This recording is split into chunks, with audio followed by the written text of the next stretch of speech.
morning, January 4th. So the new year is well underway, and I mean, what better time to subscribe to a new YouTube channel? So if you're not already subscribed to this channel, please do so. We definitely appreciate every new subscriber and every like. Apparently the likes are very beneficial in getting the videos out in the YouTube universe. So that'd be appreciated if you'd like and subscribe.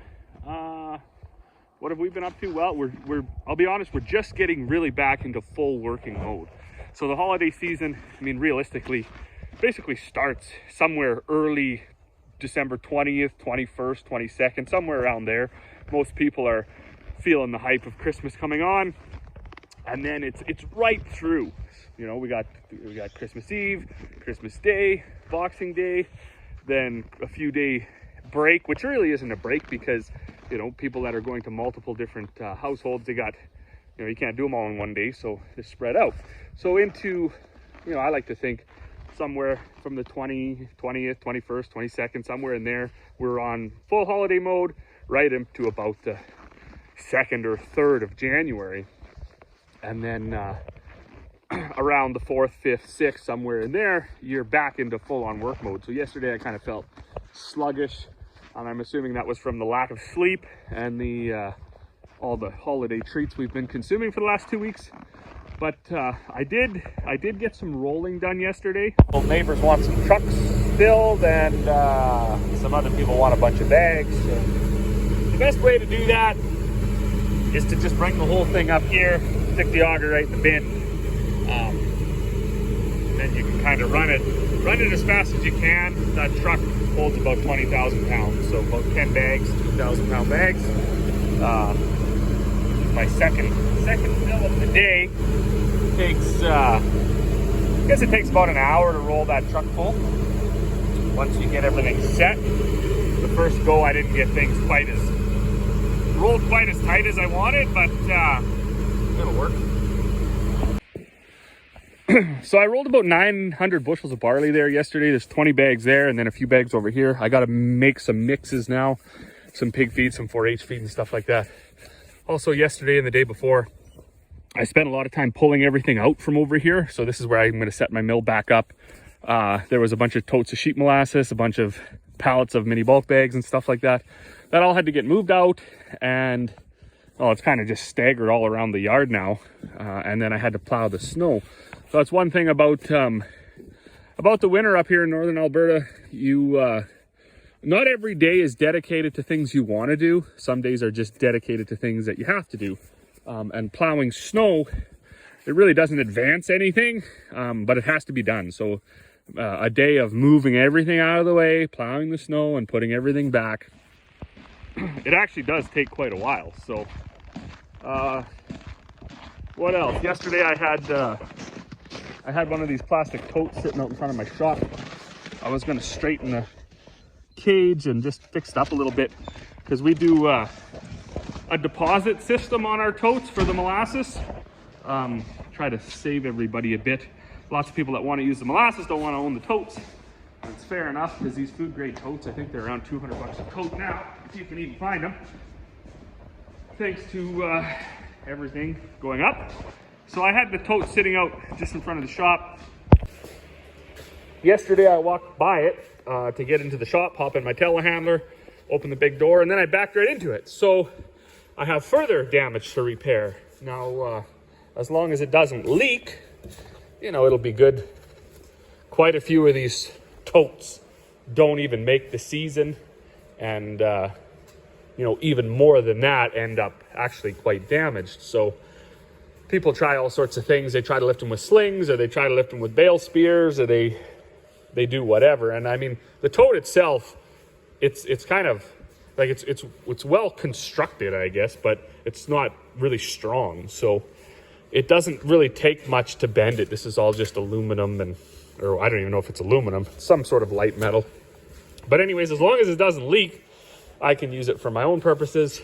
We have a couple sitting up on stands, one full of sheep molasses, one full of mill mix, and then I keep one out beside my mill that's full of mill mix.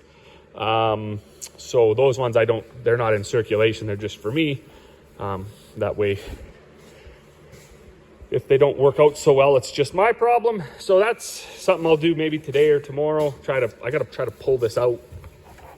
But of course, when you do that, it always seems that it's harder to pull this side out than it is to pull that side out. So I'm gonna have to chain it to something and then wrap a chain around here, try to pull that out, try to straighten out this bladder again. These bladders aren't that strong actually. So it's in here. I'm hoping it'll warm up nice and toasty so it gets a little more easy to work with. Also, I've been working away at putting the windows back into this caulk shut.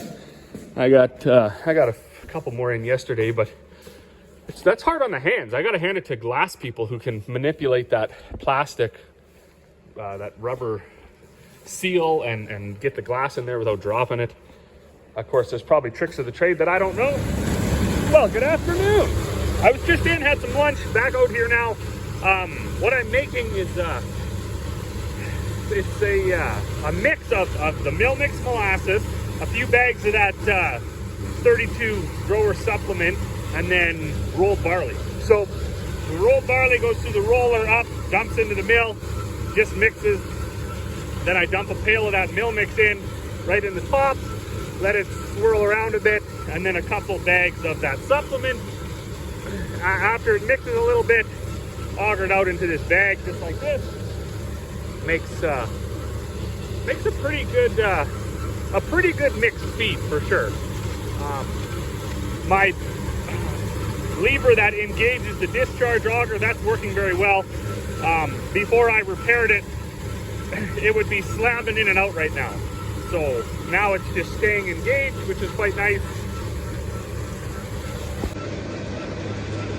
I got 3 of these kind of bags to make, and then I got to switch. I got to do a blend that doesn't have the molasses, and it's 80-20 barley with that supplement in it as well. That supplement it has a vitamin and mineral package as well in it, and then it increases feed conversion. So it's quite a handy thing to put in your feed.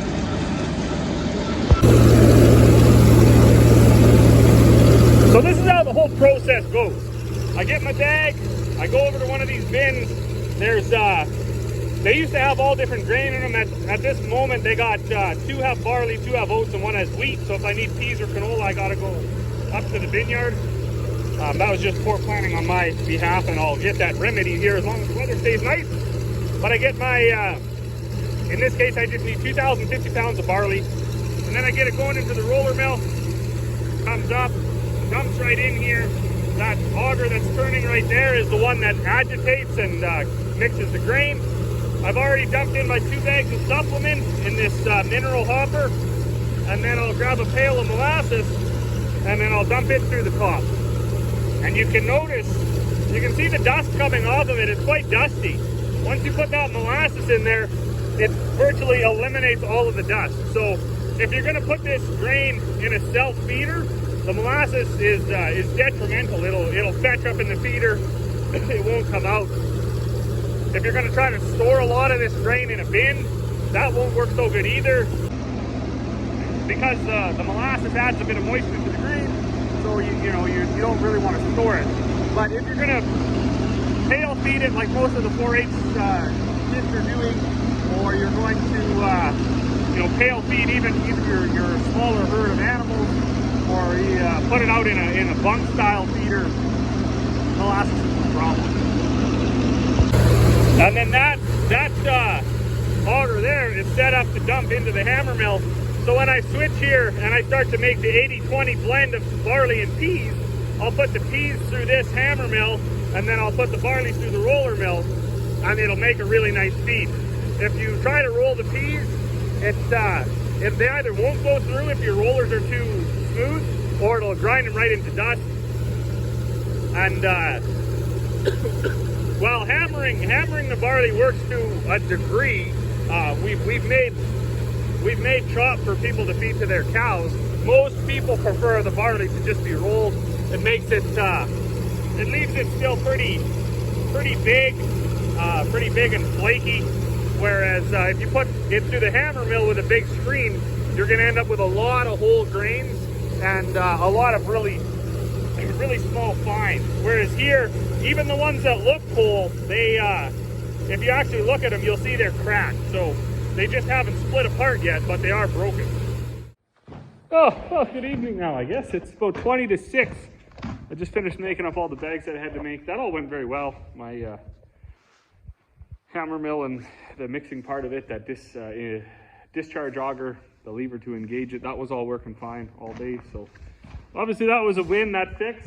I was just tidying up here in this feed shed a little bit, moved some tires out of here, took a pallet load of firewood over to the house, and now I think it's time to go for supper. So as always, to those who are watching, thank you very much, and we will see you all on the next one.